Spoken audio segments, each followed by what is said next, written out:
राजा और उनके राज्य। 7वीं शताब्दी के बाद कई राजवंशों का उदय हुआ।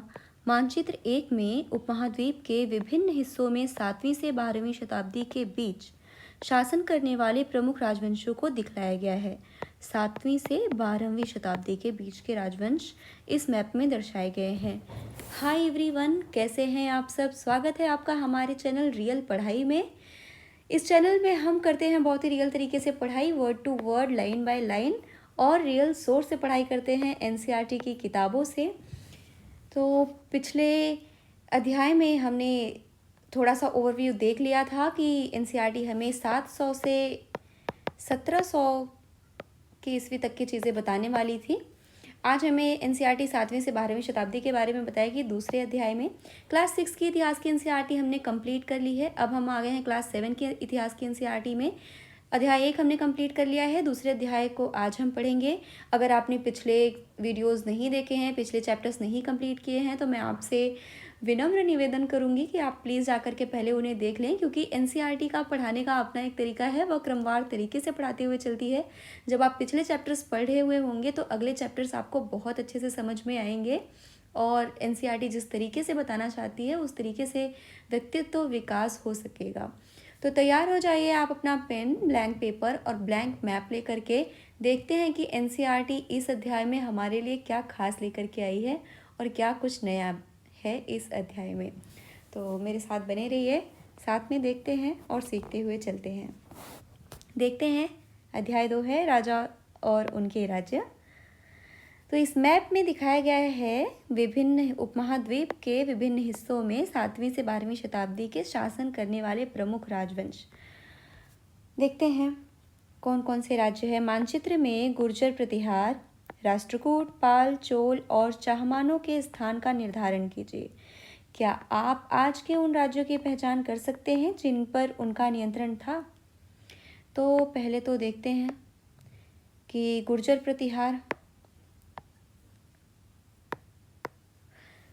प्रतिहार आपको यहाँ पे दिखेंगे।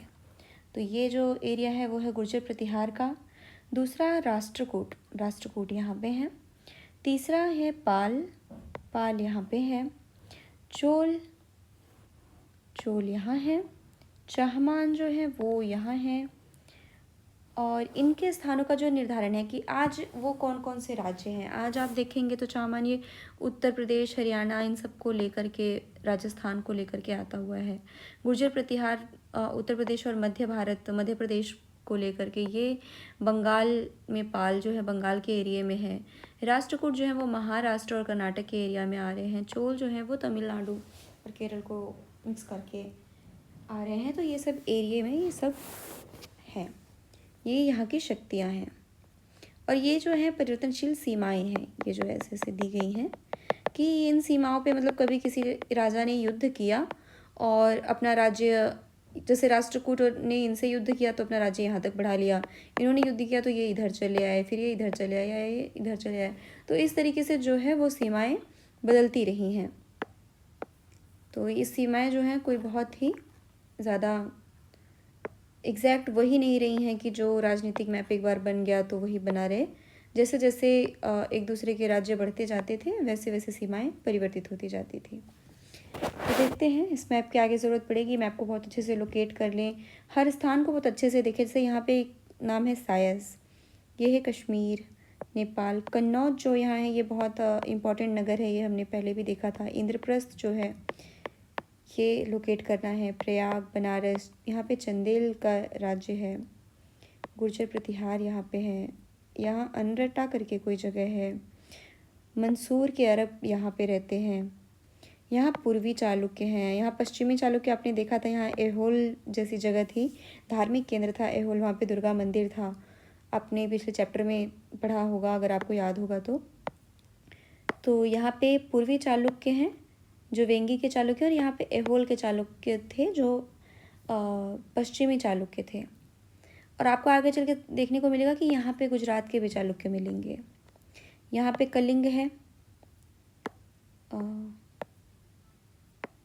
कलिंग, यहाँ पे उत्कल है। कलिंग आपने देखा था कि अशोक ने यहाँ कलिंग का जो युद्ध था उससे उसके बाद उनका हृदय परिवर्तन हो गया था। यहाँ पे चेर, यहाँ पे पांड्या।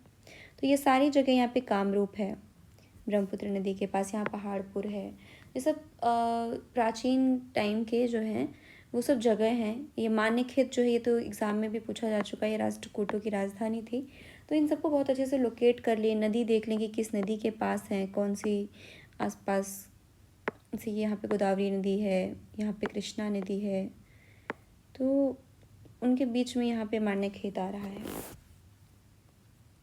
देखते हैं आगे, नए राजवंशों का उदय।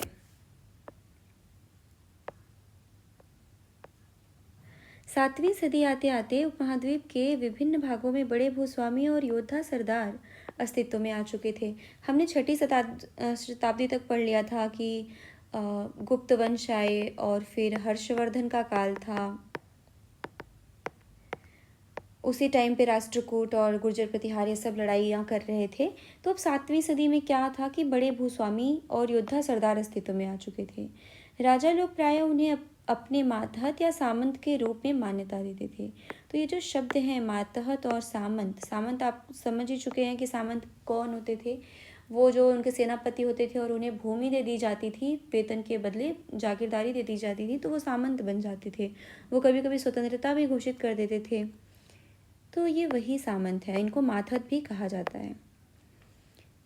उनसे उम्मीद की जाती थी कि वे राजा या स्वामी के लिए उपहार लाएं, उनके दरबार में हाजिरी लगाएं और उन्हें सैन्य सहायता प्रदान करें। राजा ये सब उम्मीदें रखता था। अधिक सत्ता और संपदा हासिल करने पर सामंत अपने आप को महासामंत, महामंडलेश्वर यानी कि पूरे मंडल का महान स्वामी इत्यादि घोषित कर देते थे। कभी कभी वे अपने स्वामी के आधिपत्य से स्वतंत्र हो जाने का दावा भी करते थे। यानी कि राजा उन्हें थोड़ी से ताकत देते थे, पर लेकिन जो सामंत ज़्यादा ताकतवर हो जाते थे तो वो अपने आप को उपाधियां भी देने की कोशिश करते थे और फिर कभी कभी स्वतंत्र हो जाने का भी दावा करते थे। ये सब जो मैं हाईलाइट कर रही हूँ ये सब इम्पॉर्टेंट है कि आप भी हाईलाइट कर सकते हैं, कि ताकि रिवीजन जब भी करना हो तो आपको ईजी लगे। जो भी हाईलाइटेड टर्म्स हैं बस आप उन्हें ही देखें। इस तरह का एक उदाहरण दक्कन में राष्ट्रकूटों का था। ये इम्पॉर्टेंट पैराग्राफ रहेगा कि राष्ट्रकूटों ने किस तरीके से अपने राष्ट्र की शुरुआत की। शुरुआत में कर्नाटक के चालुक्य राजाओं के अधीनस्थ थे। जो राष्ट्रकूट थे वो यहाँ पे जो कर्नाटक, यहाँ पे ऐहोल में यहाँ के जो चालुक्य थे उनके अधीन थे। और 8वीं सदी के मध्य में एक राष्ट्रकूट प्रधान दंतीदुर्ग ने अपने चालुक्य स्वामी की अधीनता से इनकार कर दिया। यानी कि एक चालुक्य था, एक राष्ट्रकूट था जिन्होंने अपने चालुक्य स्वामी की अधीनता से इनकार किया। उनका नाम था दंतीदुर्ग। ये नाम याद रखिए, ये नाम इम्पोर्टेंट नाम है। एनसीईआरटी जो भी बता रही है वो बहुत इंपॉर्टेंट है, वो उसे इग्नोर करने लायक नहीं है। अधीनता से इनकार कर दिया, उसे हराया और हिरण्यगर्भ नामक एक अनुष्ठान किया। मतलब एक अनुष्ठान था जिसका नाम हिरण्यगर्भ था, सोने का गर्भ। देखते हैं इस अनुष्ठान में क्या था। जब यह अनुष्ठान ब्राह्मणों की सहायता से संपन्न किया जाता था तो यह माना जाता था कि इससे याजक जन्मना क्षत्रिय न होते हुए भी क्षत्रिय के रूप में दोबारा क्षत्रियत्व प्राप्त कर लेगा। यानी कि उन्होंने ये जो हिरण्यगर्भ अनुष्ठान किया उसका जो लक्ष्य था वो यह था कि दंतीदुर्ग जो है वो क्षत्रिय नहीं था, लेकिन उसे अपने आप को राजा बनने के लिए क्षत्रियत्व प्राप्त करना ज़रूरी था। तो वो इसलिए उसने यज्ञ किया, अनुष्ठान किया और अपने आप को क्षत्रिय घोषित किया। कुल मिला के एक धर्म परिवर्तन या वर्ण परिवर्तन आप कह सकते हैं। कुछ अन्य उदाहरणों में उद्यमी परिवारों के पुरुषों ने अपनी राजशाही कायम करने के लिए सैन्य कौशल का इस्तेमाल किया। उद्यमी परिवार के जो पुरुष थे उन्होंने भी राजशाही करने के लिए सैन्य कौशल का इस्तेमाल किया। मिसाल के तौर पर कदम्ब मयूर शर्मन और गुर्जर प्रतिहार हरिश्चंद्र ब्राह्मण थे जिन्होंने अपने परंपरागत पेशे को छोड़कर शस्त्र को अपना लिया और क्रमशः कर्नाटक और राजस्थान में अपने राज्य सफलतापूर्वक स्थापित किए। यानी कि ये जो उदाहरण है कदम्ब और कदम्ब के जो थे वो मयूर शर्मन थे और गुर्जर प्रतिहार के हरिश्चंद्र थे। ये दोनों ब्राह्मण थे। इन्होंने अपने पेशे को छोड़ा और कदम्ब ने कर्नाटक में और गुर्जर प्रतिहार ने राजस्थान में अपने राज्य स्थापित किए और क्षत्रिय धर्म को अपनाया। चित्र देख लेते हैं। एलोरा की गुफा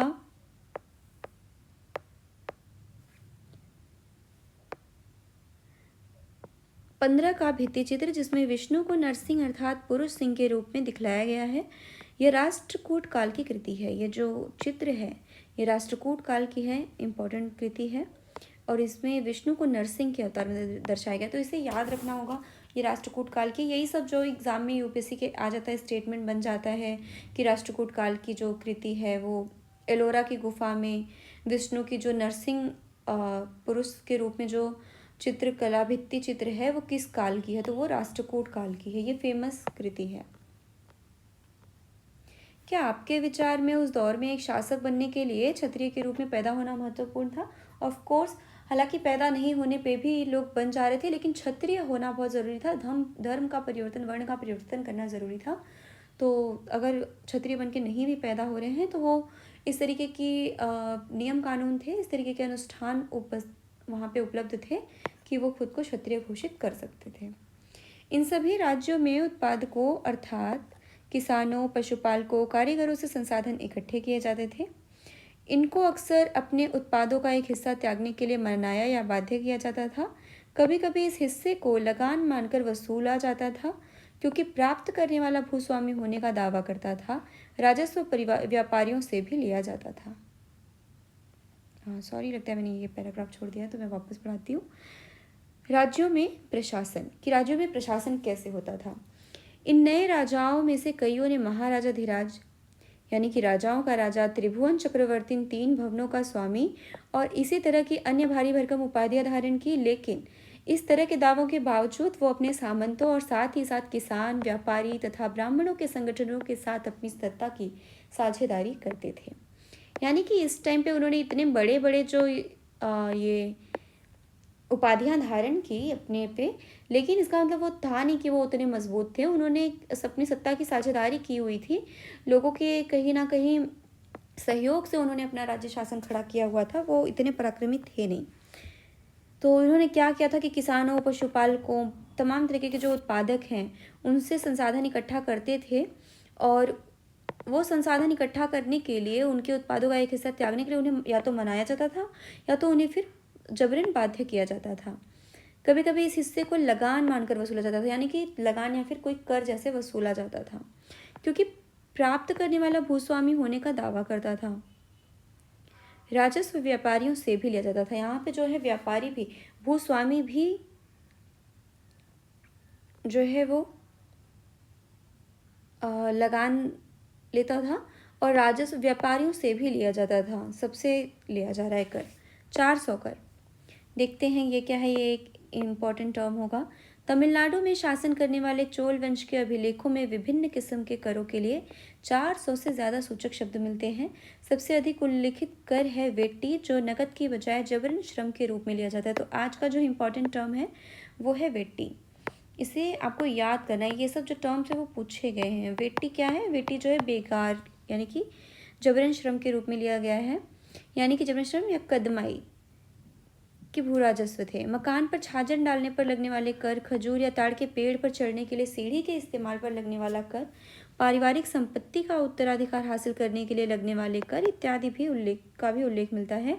क्या जिनमें से कोई कर वसूले जाते हैं? हाँ, आज भी हमें जब उत्तराधिकार लेना होता है या ज़मीन किसी से दूसरे के नाम पे ट्रांसफ़र की जाती है तो उन सब पे टैक्सेस लगते हैं, और तमाम तरीके की चीज़ों पे हम कहीं ना कहीं से टैक्सेस डायरेक्ट या इनडायरेक्ट चुका ही रहे होते हैं। उस समय भी थे। यह है कि उस समय जबरन श्रम के रूप में जो एक टैक्स लिया जाता था, इसका नाम वेट्टी था, कदमई, वो अब कहीं ना कहीं उतना नहीं है। प्रशासन का यह रूप आज की व्यवस्था से किन मायनों में भिन्न था? कर लेकर के प्रशासन किया जा रहा है, जबरन या माने करके। आज भी जो प्रशासन है वो कर से चलता है। जीएसटी वगैरह हम सब देते हैं, कुछ इनडायरेक्ट टैक्स या कुछ डायरेक्ट टैक्स देते हैं, लेकिन थोड़े से तरीके चेंज होते हैं। आज लोग जो है वो शिक्षा से देते हैं, और उस टाइम पे बाध्य भी कर लेते थे। राजा जो थे वसूलते थे, जबरन श्रम के रूप में कर लेते थे। तो थोड़ा सा सिस्टम में चेंजेस है, लेकिन जो मेन है तो कर तो जनता देती ही है, उसी से राजा प्रशासन चलाता है। आगे देखते हैं। ये संसाधन राजा की व्यवस्था का वित्तीय आधार बनते थे, साथ ही मंदिरों और दुर्गों के निर्माण में भी इस्तेमाल होते थे। आपने पिछले अध्याय में भी पढ़ा था कि राजा ही जो है वो मंदिर और दुर्गों के निर्माण का इनिशिएटिव लेते थे। संसाधन उन युद्धों को लड़ने में भी इस्तेमाल होते थे जिनसे लूट की शक्ल में धन मिलने की तथा जमीन और व्यापारिक मार्गों के प्रयोग की संभावनाएं बनती थी। यानी कि जो संसाधन जो इकट्ठे किए जा रहे हैं वो उनसे मंदिर बन रहे हैं, दुर्ग बन रहे हैं, और जो भी राजा की व्यवस्था है उन सब का वित्तीय आधार है। युद्ध को लड़ने में जो भी पैसे लग रहे हैं उनके लिए यूज़ होते थे, और लूट की जाती थी तो जमीन और व्यापारिक मार्ग इन सब के प्रयोग किए जाते थे, धन मिलते थे। राजस्व वसूली के लिए पदाधिकारियों की नियुक्ति सामान्यतः प्रभावशाली परिवारों के बीच से ही की जाती थी और प्रायः वंशानुगत होती थी। सेना में भी ऐसा ही होता था। कई बार राजा के निकट संबंधी ही इन ओहदों पर होते थे। यानी कि ये तो हमने देख लिया था कि ये 5वीं सदी या 6वीं सदी में ही ये चालू हो गया था कि जो पदाधिकारियों की नियुक्ति थी वो या तो वीआईपी होते थे, प्रभावशाली होते थे, या फिर वो वंशानुगत होने लगी थी। एक ही आदमी कई पदों पर होता था। तो इस तरीके की चीज़ें हम देख चुके थे, राजा के निकट संबंधी होते थे। आप इस चीज़ को समझ के चलिए कि ये जो बात हो रही है वो 7वीं सदी से, यानी 700 से 12वीं शताब्दी, यानी कि 1100 ईस्वी, और यहाँ पे 600 से 1100 ईस्वी की बात की जा रही है। तो 7वीं से 12वीं शताब्दी की बात हो रही है और उस समय का प्रशासन बताया जा रहा है। प्रशस्तियाँ और भूमि अनुदान। हमने प्रशस्तियाँ पहले भी देख ली हैं कि प्रशस्तियाँ लिखी जाती थी। समुद्रगुप्त की प्रशस्ति देखी थी हमने, और गौतमी सातकर्णी, इन सब की प्रशस्तियाँ देखी थी। अब देखते हैं, प्रशस्तियों में ऐसे ब्यौरे होते हैं जो शब्दशः सत्य नहीं भी हो सकते हैं, लेकिन ये प्रशस्तियाँ हमें बताती हैं कि शासक खुद को कैसा दर्शाना चाहते थे। मिसाल के लिए शूरवीर, विजयी योद्धा के रूप में। ये विद्वान ब्राह्मणों द्वारा रची गई थी जो अक्सर प्रशासन में मदद करते थे। तो आपने पहले भी आप देख चुके थे, पिछले अध्याय में आपने देखा था कि जो राजा थे वो ब्राह्मणों का सहारा लेते थे, क्योंकि ब्राह्मण वर्चस्वशाली थे, क्योंकि जो वेदों का ज्ञान था, जो संस्कृत का ज्ञान था, वो सारा ज्ञान था इनके पास, ब्राह्मणों के पास। तो अपने बारे में कुछ भी छपाने बताने के लिए राजाओं को उनकी मदद लेनी होती थी। जैसे आज के राजा जो हैं वो मीडिया की मदद लेते हैं, उन्हें मीडिया ज़रूर चाहिए खुद को प्रसारित करने के लिए। तब के राजा ब्राह्मणों से साठगांठ रखते थे। तो प्रशस्तियाँ में जो है वो बहुत चीज़ें बढ़ा चढ़ा के लिखी जाती थी। आज भी हमारी मीडिया बढ़ा चढ़ा के करती है, तो उसी तरीके से तभी भी होता था। लेकिन हम प्रशस्तियों से इतनी यूज़फुल नहीं है, लेकिन फिर भी इसलिए यूज़फुल हैं कि हम माइंडसेट समझ सकते हैं कि उस टाइम के राजा चाहते कैसे थे। उस टाइम के ब्राह्मण राजाओं से साठगांठ क्यों करते होंगे, क्योंकि उन्हें भी वित्तीय सिक्योरिटी चाहिए, अपनी आर्थिक सिक्योरिटी चाहिए। तो इसके लिए वो राजा से के लिए कुछ भी लिखने के लिए सहमत होते होंगे। नागभट्ट की उपलब्धियाँ देखते हैं कि किस तरीके की उपलब्धियाँ लिखी जाती थी तब। कई प्रशासकों ने प्रशस्तियों में अपनी उपलब्धियों का बखान किया है। आपने पिछले साल गुप्त शासक समुद्रगुप्त की प्रशस्ति के बारे में पढ़ा है। संस्कृत में लिखी गई ग्वालियर मध्य प्रदेश में पाई गई एक प्रशस्ति में प्रतिहार नरेश नागभट्ट के कामों का वर्णन इस प्रकार किया गया है। देखते हैं।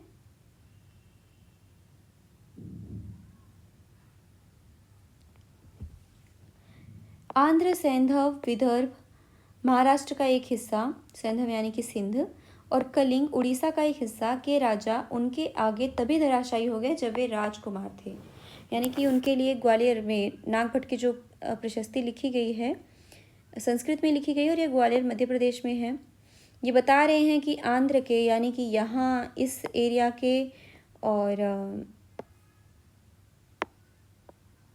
इस एरिया के, सैंधव यानी कि सिंध के, और विदर्भ यानी कि महाराष्ट्र के, और कलिंग यहाँ, यानी कि लगभग चारों तरफ के जो शासक थे उनके, जब वो राजकुमार थे वो तभी धराशायी हो गए हैं। उन्होंने कन्नौज के शासक चक्रयुद्ध को विजित किया। उन्होंने वंग यानी कि बंगाल का हिस्सा, अनर्त यानी कि गुजरात का हिस्सा, मालवा मध्य प्रदेश का हिस्सा, किरात यानी कि वनवासी, तुरुष्क यानी कि तुर्क, वत्स यानी मत्स्य, दोनों उत्तर भारत के राज्य, वत्स और मत्स्य, राजाओं को पराजित किया। आपको देखो ये सब चीज़ें इंपॉर्टेंट हो जाएंगी यहाँ पे, जैसे कि ये अनर्त क्या है, ये कहाँ पे पड़ेगा, या वंग क्या है, किरात, तुरुष्क, ये सबको इन टर्म्स को अगर आपको नहीं याद हो रहे हैं तो 2-4 बार उन्हें रट के याद करिए, समझ के याद करिए, मैप पे लोकेट करके याद करिए कि ये सब क्या है। अगर किरात बोला जा रहा है तो आपको वनवासी समझना होगा।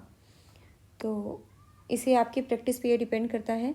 इस अभिलेख में उल्लिखित इलाकों में से कुछ को मानचित्र एक में ढूंढने की कोशिश करें। दूसरे राजाओं ने भी इसी तरह के दावे किए थे। आपके विचार में ऐसे दावे उन्होंने क्यों किए होंगे? क्योंकि वो अपना वर्चस्व अपनाना चाहते थे, क्योंकि आसपास इतने राजा थे, तो अपने शौर्य का प्रदर्शन करना ज़रूरी होगा ताकि लोगों में डर बना रहे और उनका राज्य बना रहे। इसमें देख सकते हैं कि इसमें कहाँ कोई ऐसी जगह में दिख रही है। अनरटा जो दिख रहा है वो कहीं ना कहीं अनर्थ यानी गुजरात के हिस्से का पार्ट हो सकता है। वंग जो है वो बंगाल में यहाँ पे पड़ेगा, और मालवा यानी मध्य प्रदेश में वो भी यहाँ होगा। और आगे चल के हमें और भी मैप देखने मिलेंगे जहाँ हमें सारी चीज़ें मिलेंगी। किरात जो है वो वनवासी हैं, वनवासी का एरिया यहाँ पे लगभग होगा। जो आदिवासी लोग हैं, तुरुष्क तुर्क हैं, तो ये अफ़गान के साइड होंगे। मत्स्य और वत्स और मत्स्य दोनों उत्तर भारत के हैं, कुछ इधर के एरिया में आएंगे। आगे देखते हैं। राजा लोग प्रायः ब्राह्मणों को भूमि अनुदान से पुरस्कृत करते थे। ये ताम्र पत्रों पर अभिलिखित होते थे जो भूमि पाने वाले को दिए जाते थे। यानी कि ब्राह्मण क्या करते थे? ब्राह्मण उनके लिए प्रशस्तियाँ लिखते थे, अच्छे अच्छे सुंदर शब्दों में खूब सारी प्रशंसा करके, खूब सारे बड़ी बड़ी बात करके लिखते थे। उसके बदले में वो क्या पाते थे? वो भूमि अनुदान पाते थे। तो भूमि जैसे क्या चीज़ है कि ये बहुत ही अस्थाई जो है वो इनकम है भूमि, तो उस पर उनका बहुत अच्छे से वर्चस्व बढ़ता था और ये शक्तिशाली भी होने लगे थे ब्राह्मण अगर उनको भूमि अनुदान मिलती थी तो। और ये ताम्रपत्र आपने देख चुका है, उस पर पांडुलिपियाँ लिखी जाती थी, पहले क्लास 6 के एनसीईआरटी में आप पढ़ चुके हैं। तो चित्र 2 में क्या दिया है? ये थोड़ा संस्कृत और थोड़ा तमिल में लिखा हुआ ताम्रपत्रों का एक संग्रह है, जिसमें 9वीं सदी में एक शासक के द्वारा दिए गए भूमि अनुदान का उल्लेख है। जिन कड़ियों से ये पात्र जुड़े हैं उन पर राजसी मुहर लगी है। यहाँ पे देखिए ये राजसी मुहर लगी है, जो यह बतलाने के लिए है कि यह प्रमाणित दस्तावेज है। यानी कि ये उनको जो है वो डॉक्यूमेंट थे, जो राजकीय डॉक्यूमेंट थे वो दिए जाते थे भूमि अनुदान से रिलेटेड। भूमि के साथ साथ क्या क्या दिया जाता था? यह चोलों के द्वारा दिए गए एक भूमि अनुदान के तमिल भाग का एक अंश है। कि देखते हैं कि भूमि के साथ साथ क्या दिया जाता था। भूमि अनुदान के में जो पत्र दिए जाते थे, जो डॉक्यूमेंट दिए जाते थे, राजपत्र, देखते हैं कि उनमें लिखा क्या क्या जाता था। हमने मिट्टी की मेड़े बनाकर साथ ही कांटेदार झाड़ियाँ लगाकर भूमि की सीमाओं को चिन्हित कर दिया है। इस भूमि पर ये चीज़ें हैं: फलदार वृक्ष, पानी, भूमि, बगीचे और फल उद्यान, पेड़, कुएं, खुली जगह, चारागाह, एक गांव, बाबी, चबूतरे, नहरें, खाइयाँ, नदियाँ, दलदली ज़मीन, हौज, अन्नागार, मछलियों के तालाब, मधुमक्खियों के छत्ते और गहरी झीलें। देख रहे हैं कि आप कितनी सारी चीज़ें, मतलब भूमि के साथ वहाँ पे जो भी चीज़ें हैं वो सब उनको दे दी जा रही हैं। जिसे यह भूमि मिलती है वह इससे कर वसूली कर सकता है। यानी कि सिर्फ भूमि देने के साथ वो उन्हें कर वसूली का भी अधिकार दिया जा रहा है। वह न्यायाधिकारियों द्वारा जुर्माने के तौर पर लगाए गए कर वसूल सकता है। यानी कि जो उस ज़मीन पर जुर्माने के तौर पे भी कर लगा उसे भी वो वसूल करके ले सकते हैं। पान के पत्तों पर लगने वाला कर, बुने हुए कपड़ों पर लगने वाला कर, साथ ही साथ वाहनों पर लगने वाला कर वसूल सकता है। वह पक्की ईंटों के बने ऊपरी माले पर बड़े कमरे बनवा सकता है, बड़े और छोटे कुएं खुदवा सकता है, पेड़ और कांटेदार झाड़ियाँ लगवा सकता है, ज़रूरी हो तो सिंचाई के लिए नहर बनवा सकता है। उसे यह सुनिश्चित करना चाहिए कि पानी बर्बाद ना हो और तटबंधों का निर्माण हो। लेख में सिंचाई के जितने संभव स्रोत का उल्लेख है उनकी सूची बनाइए और विचार विमर्श कीजिए कि इनका कैसे इस्तेमाल होता होगा।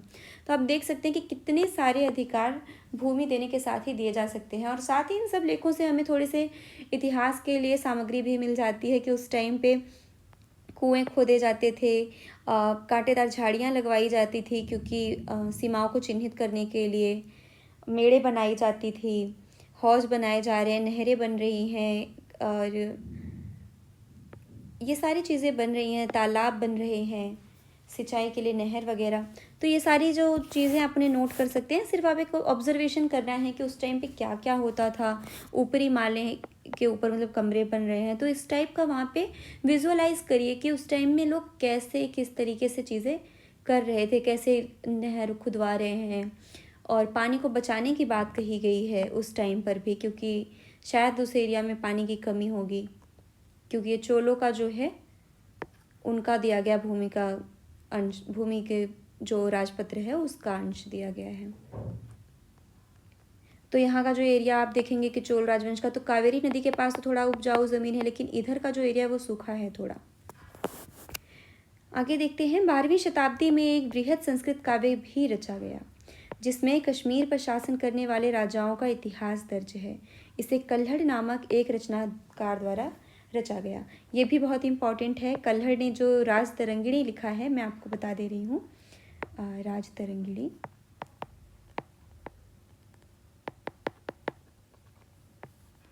ये 12वीं शताब्दी यानी कि 1100 कुछ में लिखा गया है।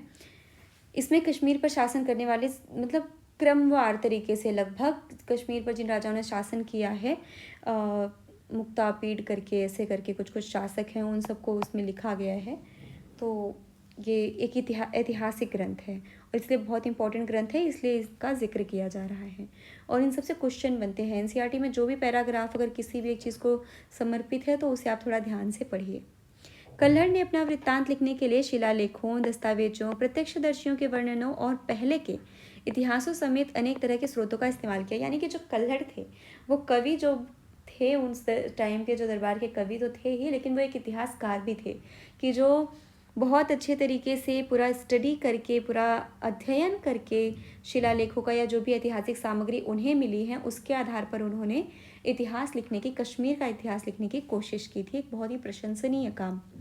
प्रशस्तियों के लेखकों से भिन्न वह अक्सर शासकों और उसकी नीतियों के बारे में आलोचनात्मक रुख दिखलाता है। इसलिए 12वीं सदी के लिए यह असाधारण ग्रंथ था कि या उन्होंने एक तो ऐतिहासिक जो ग्रंथ लिखा भी है और ऊपर से आलोचनात्मक रुख दिखलाया है कि जो उनकी नीतियाँ अगर कुछ अच्छी हैं, जो बुरी हैं, उनका एक आलोचनात्मक परीक्षण किया है और उस पर टिप्पणियाँ की हैं। आगे देखते हैं, धन के लिए युद्ध।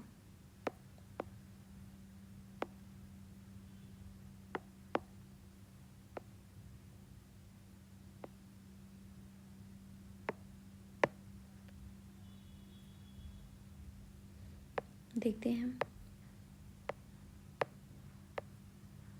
आपने यह गौर किया होगा कि इनमें से प्रत्येक शासक राजवंश का आधार कोई क्षेत्र विशेष था। वे दूसरे क्षेत्रों पर भी नियंत्रण करने का प्रयास करते थे। एक विशेष रूप से वांछनीय क्षेत्र था गंगा घाटी में कन्नौज नगर। अब आ रही है कन्नौज नगर की बात। आपने अगर थोड़ा भी इतिहास आपने पढ़ा तो आपने कन्नौज के लिए त्रिपक्षीय संघर्ष तो ज़रूर सुना होगा, तो अब शायद उसी की बात होगी। तो कन्नौज नगर के बारे में क्या क्या बातें होंगी वो हम देखते हैं। जो शासक थे उनका जो आधार ही था वो कहीं ना कहीं क्षेत्र विशेष था। भूमि जो है वो उनका सबसे बड़ा संसाधन थी, इसलिए वे अपने दूसरे क्षेत्रों पर भी नियंत्रण का प्रयास करते ही रहते थे। तो देखते हैं कि कन्नौज नगर के लिए क्या क्या हुआ। गुर्जर प्रतिहार, राष्ट्रकूट और पालवंश। यहाँ मैं मैप को थोड़ा सा क्लियर करती हूँ और फिर से हम देखते हैं। यहाँ पे ये जो है ये है कन्नौज। कलर चेंज करती हूँ मैं। ये है कन्नौज और यहाँ पे हैं गुर्जर प्रतिहार, यहाँ पे है राष्ट्रकूट और यहाँ पे है पाल।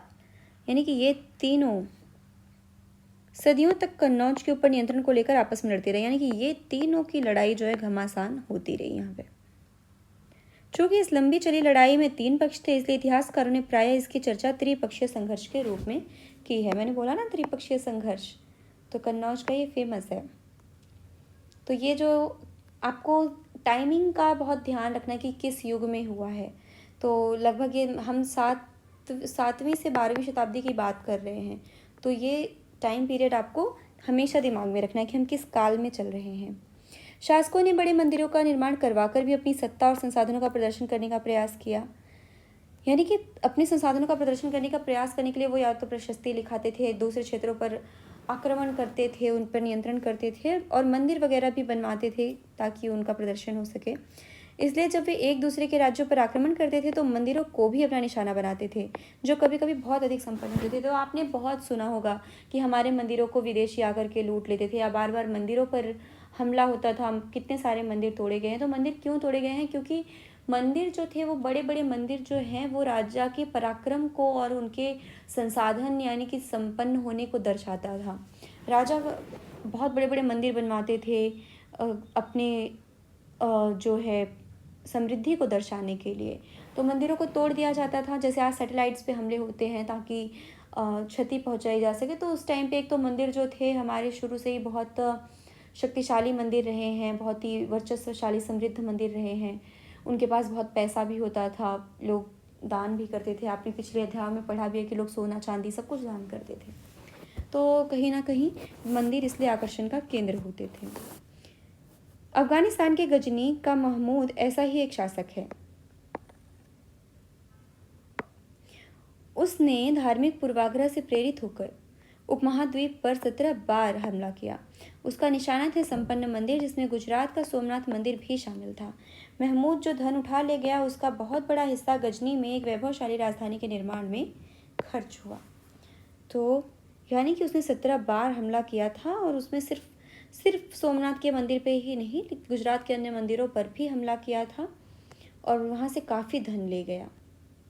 युद्ध करने वाले दूसरे राजाओं में चहमान भी थे, जो बाद में चौहान के रूप में जाने गए। वे दिल्ली और अजमेर के आसपास के क्षेत्र पर शासन करते थे।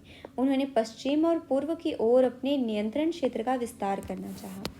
देखते हैं ये चहमान जो हमने भी पहले देखा था शुरुआत में, ये चहमान जो है वो दिल्ली और उसके आसपास के क्षेत्र में है, और पश्चिम और पूर्व की ओर नियंत्रण का विस्तार करना, यानी कि इधर भी थोड़ा बहुत नियंत्रण करना चाहते थे और इधर भी। तो इधर कन्नौज पड़ रहा है, तो इनका भी कहीं ना कहीं इंटरेस्ट कन्नौज की तरफ रहा होगा, जहां उन्हें गुजरात के चालुक्यों और पश्चिमी उत्तर प्रदेश के गढ़वालों से टक्कर लेनी पड़ी। यहाँ पे आप देखेंगे कि गुजरात के भी यहाँ पे भी चालुक्य रहते थे। यहाँ आपने वेंगी के चालुक्य देख लिए, यहाँ आपने कर्नाटक के चालुक्य देख लिए, ये गुजरात के चालुक्य हैं। तो इनको इनसे लड़ना पड़ता था, प्लस यहाँ उत्तरी मतलब जो पश्चिमी उत्तर प्रदेश के जो गहरवाल थे, यहाँ पे गहरवाल भी रहते थे, तो उनसे भी टक्कर लेनी पड़ी यहाँ के।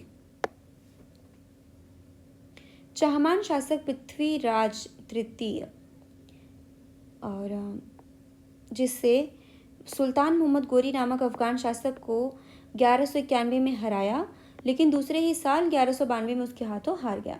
यानी कि जो चहमान शासक था पृथ्वीराज, आपने सुना होगा, मूवी भी बनी है जिसमें अक्षय कुमार की मूवी है। तो उनका जो शासन था वो 1168 से 1192 तक था। 1191 में उन्होंने मोहम्मद गोरी को हराया था, लेकिन फिर 92 में वो हार गए थे।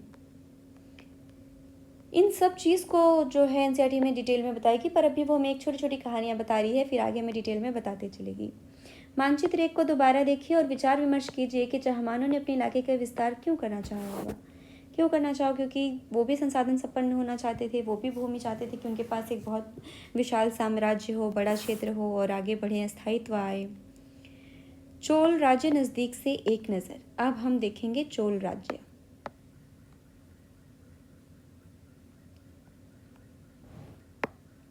उरैयूर से तंजावुर तक।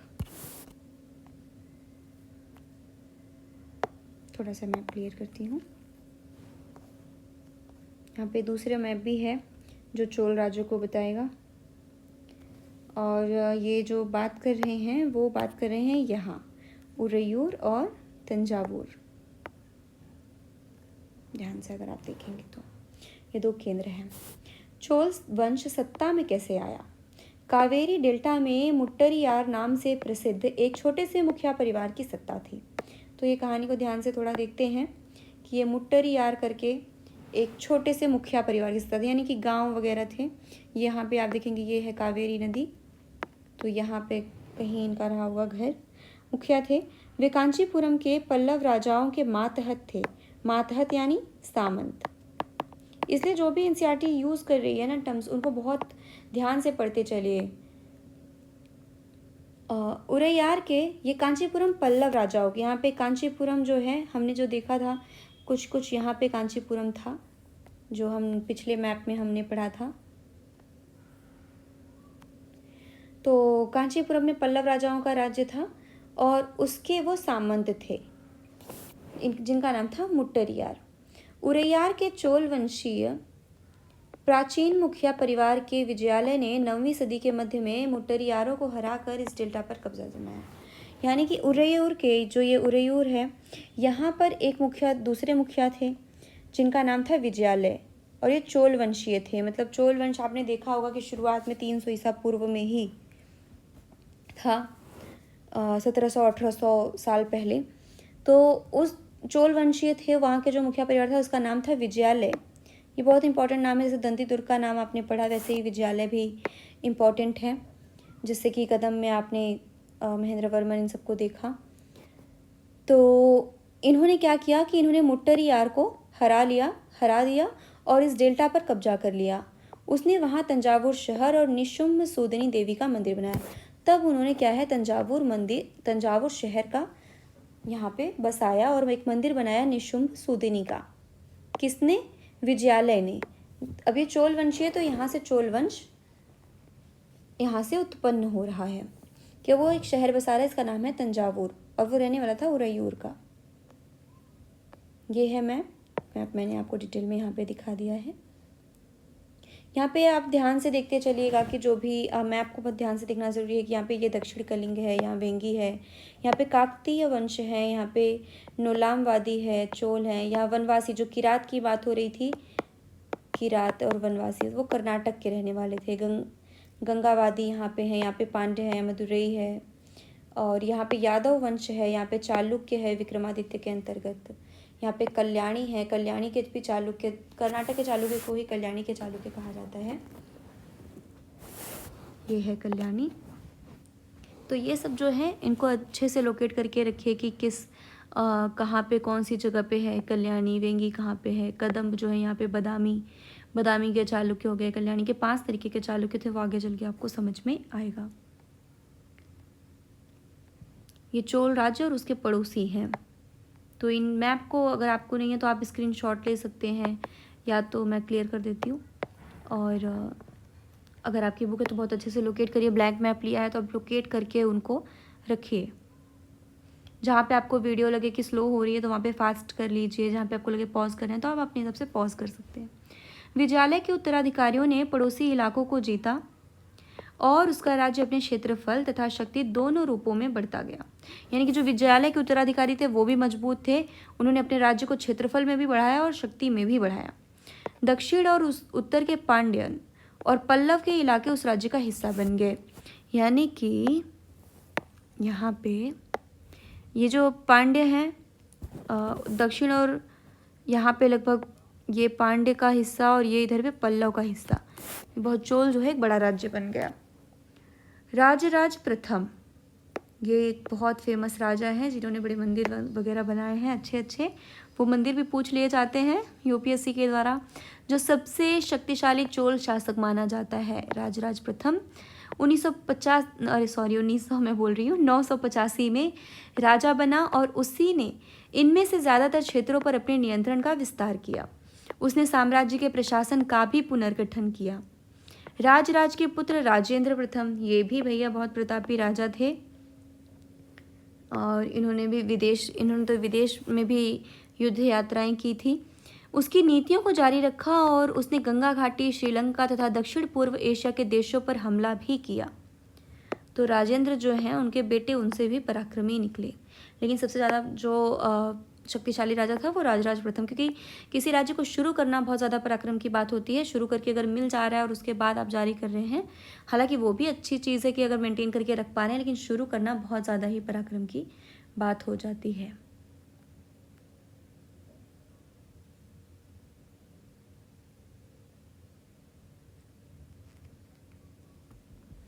इन अभियानों के लिए उसने एक जल सेना भी बनाई। तो ये इम्पॉर्टेंट है कि जब नौसेना की बात आती है तो प्राचीन इतिहास में किन किन राजाओं के पास नौसेना थी, तो इस राजा के पास नौसेना भी थी। भव्य मंदिर और कांस्य मूर्ति कला देखते हैं। भव्य मंदिर और कांस्य मूर्ति कला, जो दक्षिण के मंदिर हैं और कांस्य मूर्ति कला है, ये बहुत ज़्यादा फेमस है, इनको जानना ज़रूरी है। राजराज और राजेंद्र प्रथम द्वारा बनवाए गए तंजावुर और गंगईकोंड चोलपुरम के बड़े मंदिर स्थापत्य और मूर्तिकला की दृष्टि से एक चमत्कार है। यानी कि तंजावुर यहाँ पे मंदिर बना है और गंगईकोंड चोलपुरम, ये भी आप आगे चल के जानेंगे कि यहाँ के मंदिर कैसे हैं। ये जब आप आर्ट एंड कल्चर पढ़ेंगे तो इन मंदिरों की थोड़ी सी आपको विशेषता भी पढ़नी होगी, पर यहाँ के जो बड़े मंदिर स्थापत्य और मूर्तिकला की दृष्टि से एक चमत्कारिक संरचना है ये। देखते हैं, ये है गंगईकोंड चोलपुरम का मंदिर। छत जिस तरह से क्रमशः पतली होती गई है, आप देखिए किस तरीके से ऐसे नुकीली होती गई है, उस पर गौर करें। बाहरी दीवारों को सजाने के लिए पत्थर की जो प्रतिमाएं अलंकृत की गई उन्हें भी देखें कि यहाँ पे जो पत्थर की प्रतिमाएं हैं वो किस तरीके से अलंकृत हो रही हैं। चोल मंदिर अक्सर अपने आसपास विकसित होने वाली बस्तियों के केंद्र बन गए। ये शिल्प उत्पादन के केंद्र थे, यानी कि मंदिर के आसपास आप आज भी देखेंगे कि जो भी रिसेंट में राम मंदिर बना है तो वहाँ के आसपास जो है वहाँ पे व्यापार जो होते हैं शुरू हो जाते हैं, वहाँ का विकास शुरू हो जाता है। तो शिल्प उत्पादन के मंदिर जो है वो केंद्र बन गए थे चोल मंदिर। और दक्षिण के मंदिर आप देखेंगे हमेशा से ही बहुत शक्तिशाली रहे हैं। ये मंदिर शासकों और अन्य लोगों द्वारा दी गई भूमि से भी संपन्न हो गए थे। यहाँ पे मंदिरों में भूमि दान की जाती थी शासकों द्वारा या अन्य लोगों द्वारा। इस भूमि की उपज उन सारे विशेषज्ञों का निर्वाह करने में खर्च होती थी जो मंदिर के आसपास रहते और उसके लिए काम करते थे। पुरोहित, मालाकार, बावर्ची, मेहतर, संगीतकार, नर्तक इत्यादि। तो आप देख सकते हैं कि एक मंदिर से कितने सारे रोजगार जनरेट होते हैं और फिर कितने सारा एक बड़ा सा सिस्टम होता है उसका खर्चा लगना, तो उनको भूमि की ज़रूरत पड़ती ही रहेगी। दूसरे शब्दों में मंदिर सिर्फ पूजा आराधना के स्थान नहीं थे, वे आर्थिक, सामाजिक और सांस्कृतिक जीवन के केंद्र भी थे। यानी मंदिरों को बहुत हल्के में नहीं लिया जा सकता और यही कारण भी रहा है कि मंदिरों पर हमला किया गया है बार बार। मंदिर के साथ जुड़े हुए शिल्पों में सबसे विशिष्ट था कांस्य प्रतिमाएं बनाने का काम। जो दक्षिण के मंदिर हैं उनके साथ जो सबसे इम्पोर्टेंट जो शिल्प था वो था कांस्य प्रतिमा बनाने का काम किया जाता था। चोल कांस्य प्रतिमाएं संसार की सबसे उत्कृष्ट कांस्य प्रतिमाओं में गिनी जाती हैं। तो चोल कांस्य प्रतिमाओं को ऐसे ही नहीं जाने देना है।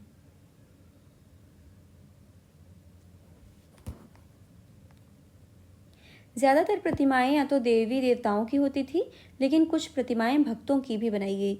तो ये देखिए, ये इम्पोर्टेंट हिस्सा है कि जैसे अगर आपको कोई स्टेटमेंट आ गया कि जो प्रतिमाएं थी वो सिर्फ देवी देवताओं की बनती थी या भक्तों की भी बनती थी, तो अपवाद ही सही लेकिन इक्का दुक्का ही सही भक्तों की भी बनती थी, तो इसे ध्यान में रखिएगा। ये सब चीज़ें हमें जिस्ट में देखने को नहीं मिलती हैं इतनी बारीकी से, जितनी बारीकी से हम रॉ मटेरियल से पढ़ते हैं, रियल मटेरियल से पढ़ते हैं। कृषि और सिंचाई। चोलों की कई उपलब्धियां कृषि में हुए नए विकासों के माध्यम से संपन्न हुई।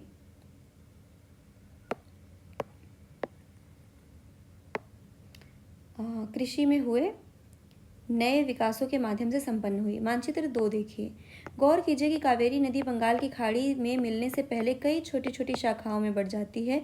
ये शाखाएं बार बार पानी उलीचती हैं, जिससे किनारों पर उपजाऊ मिट्टी जमा होती रहती है। शाखाओं का पानी कृषि, विशेषता चावल की खेती के लिए आवश्यक आर्द्रता भी मुहैया कराता है। यानी कि अब आप यहाँ देखेंगे तो ये जो देखिए ये डेल्टा बना हुआ है, ये ऐसे ऐसे ये सब ज्योग्राफी पढ़ेंगे तो आपको डेल्टा और समझ में आ जाएगा। तो जो डेल्टा बनता है तो यहाँ पे उपजाऊ मिट्टी आती है और उपजाऊ मिट्टी से क्या होता है कि चावल की खेती के लिए इम्पॉर्टेंट, बहुत ही ज़्यादा सहायक होता है। ये है चोल मूर्ति, आप देखें। एक चोल कांस्य प्रतिमा कितनी सावधानी के साथ उसने अलंकृत किया गया, इस पर गौर कीजिए, कितना रियलिस्टिक बनाया गया है।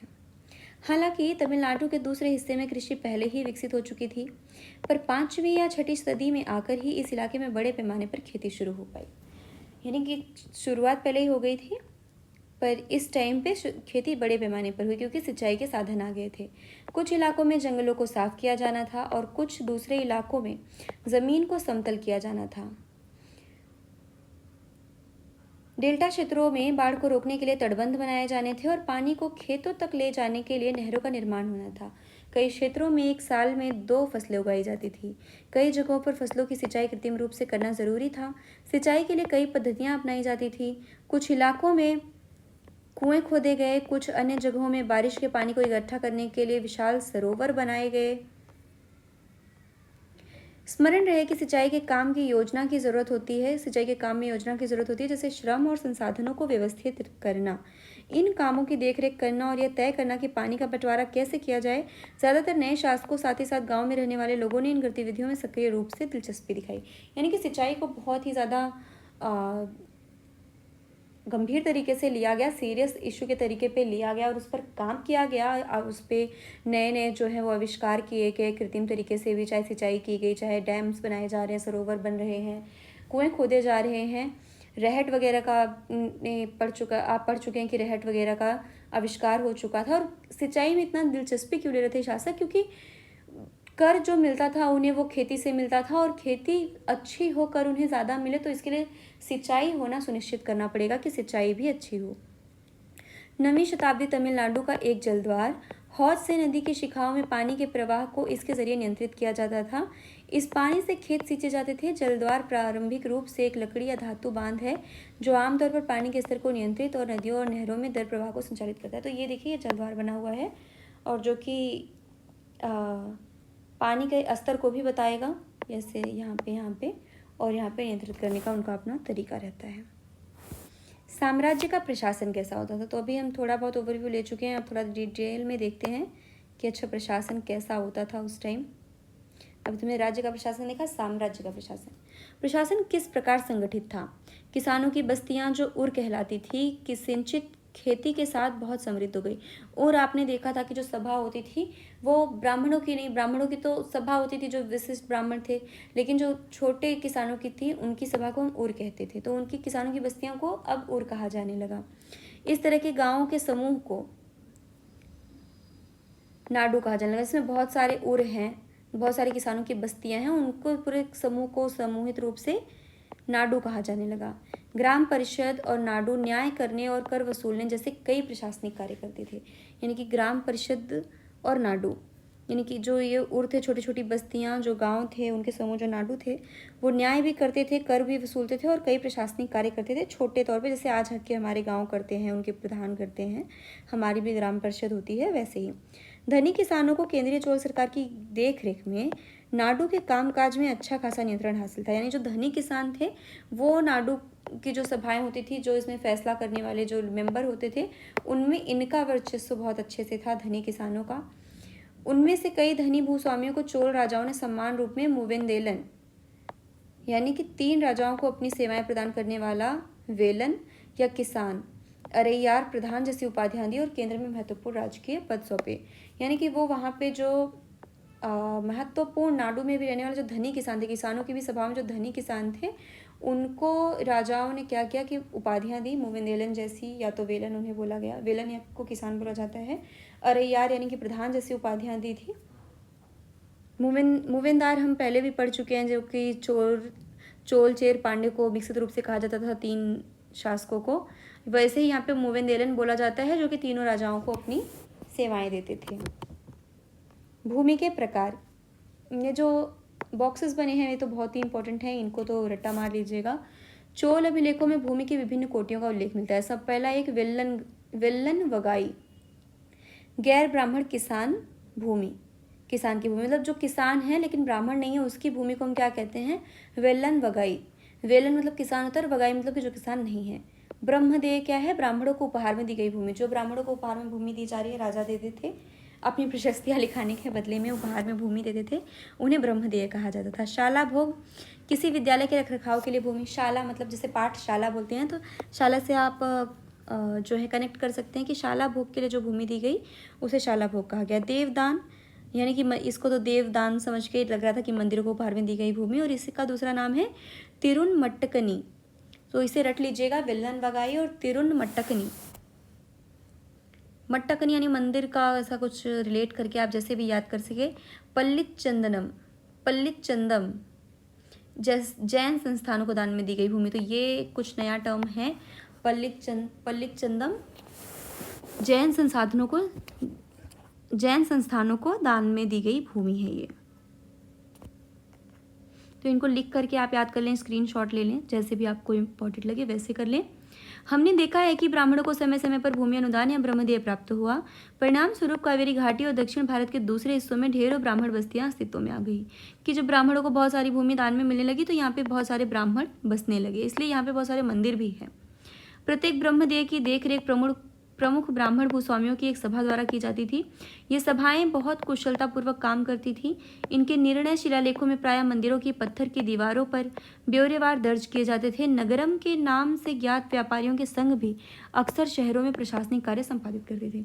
यानी कि जो हम बात कर रहे थे कि ब्राह्मणों की सभा, तो ब्राह्मण भूस्वामी जो थे, जिनको भूमि मिल जाती थी, तो वो उनकी जो सभाएं थी वो बहुत कुशलतापूर्वक काम करती थी। उनके निर्णय शिलालेखों में मंदिरों की दीवारों पर लिखाए जाते थे, क्योंकि वो मंदिरों की देखरेख भी कहीं ना कहीं करते थे।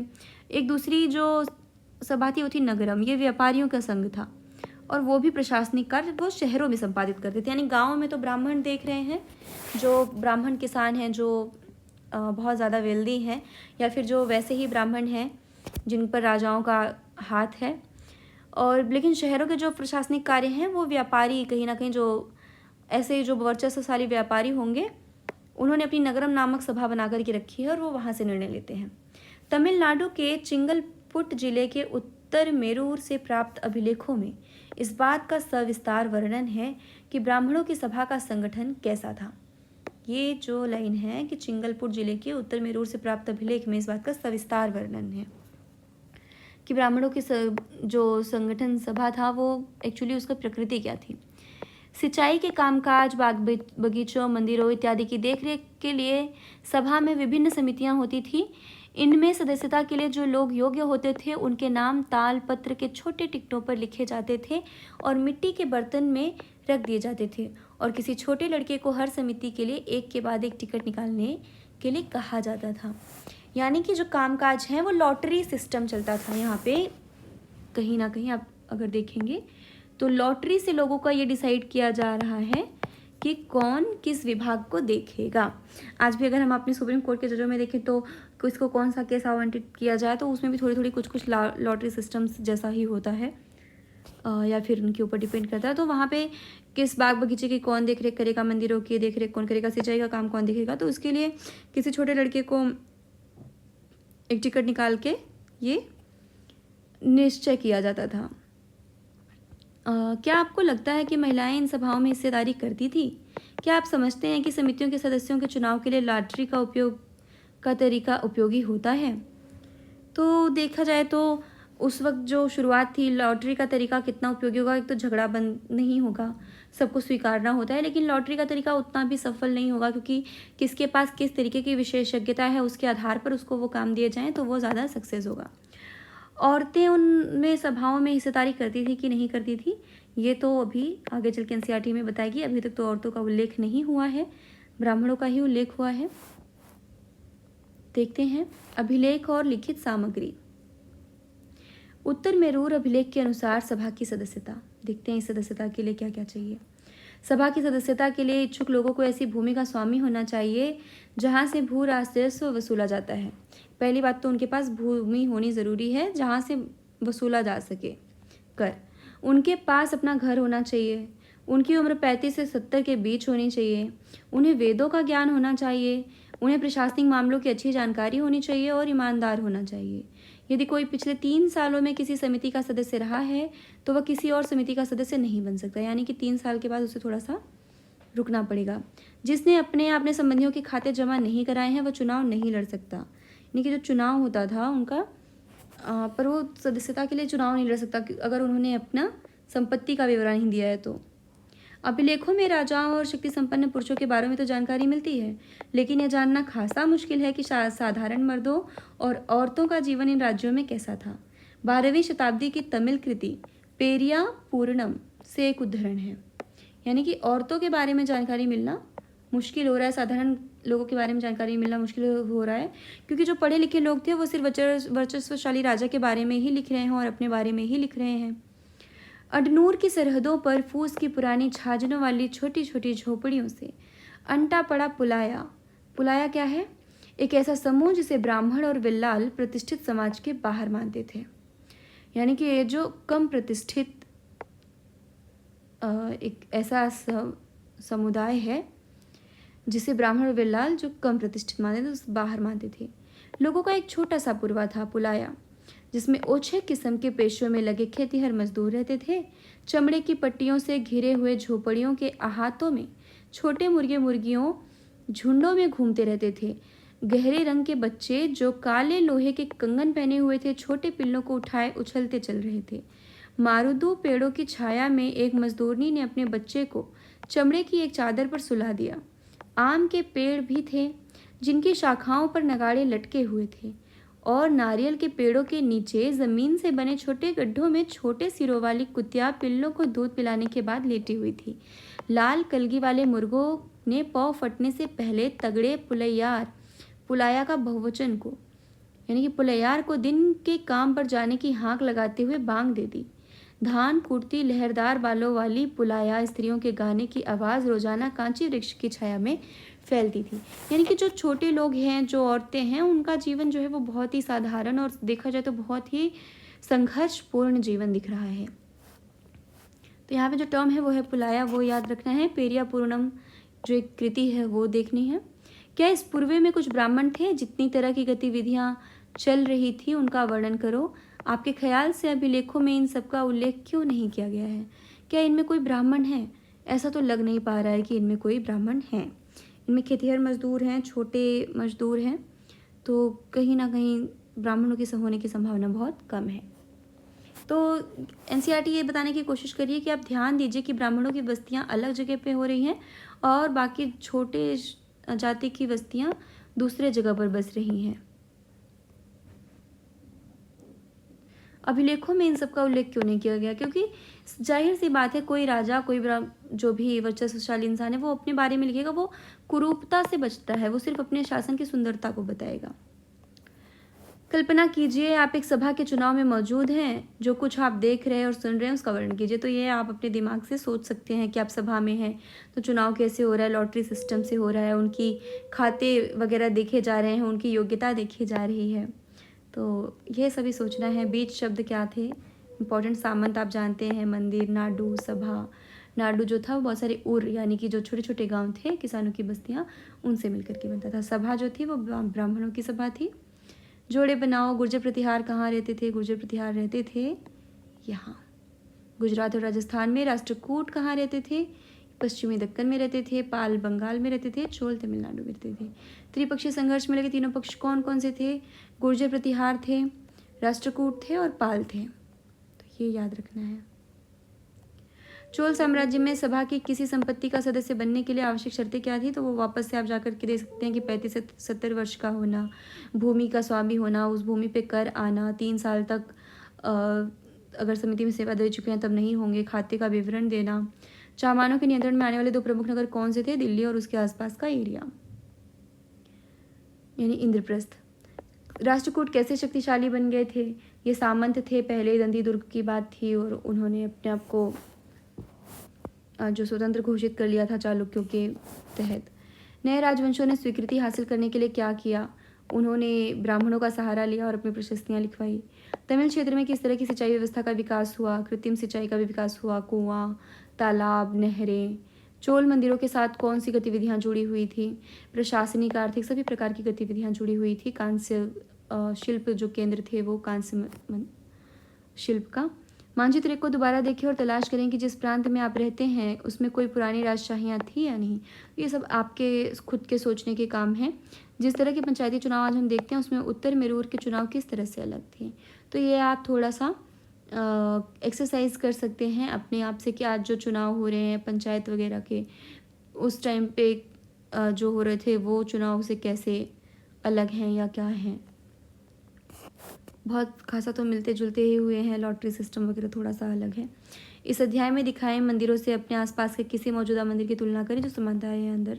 ये सब जो है वो आपको खुद को देखना है। 1-1 मिनट दे करके आप इनको सोच सकते हैं कि आज के समय में वसूले जाने वाले जो कर हैं वो किस टाइप के हैं। वो श्रम के रूप में वसूले जा रहे हैं या अनाज के रूप में या पैसे के रूप में। तो वो सब चीज़ें आप देख सकते हैं। इसी के साथ ये दूसरा अध्याय ख़त्म होता है। आप अपनी महत्वपूर्ण जो टिप्पणियाँ हैं वो ज़रूर करिए और हमें ज़रूर इस बात को बताइए कि क्या सुधार किए जाने चाहिए या आपके जो भी सुझाव हैं, जो भी आलोचनाएं हैं, उन सब का तहे दिल से स्वागत है। यहाँ तक बने रहने के लिए आपका बहुत बहुत धन्यवाद, बहुत बहुत आभार। चैनल को सब्सक्राइब करिए, लाइक करिए, शेयर करिए और जैसा भी हो अपने कमेंट बताइए। अगर आपको इनका PDF चाहिए, इन मैप वगैरह का PDF चाहिए तो आप टेलीग्राम का लिंक मैं डिस्क्रिप्शन में दे दूँगी, उससे जुड़ सकते हैं, वहाँ पर मैं अपलोड कर दूँगी। तो इसी के साथ आपसे विदा लेती हूँ। बहुत बहुत धन्यवाद, बहुत बहुत शुभकामनाएं।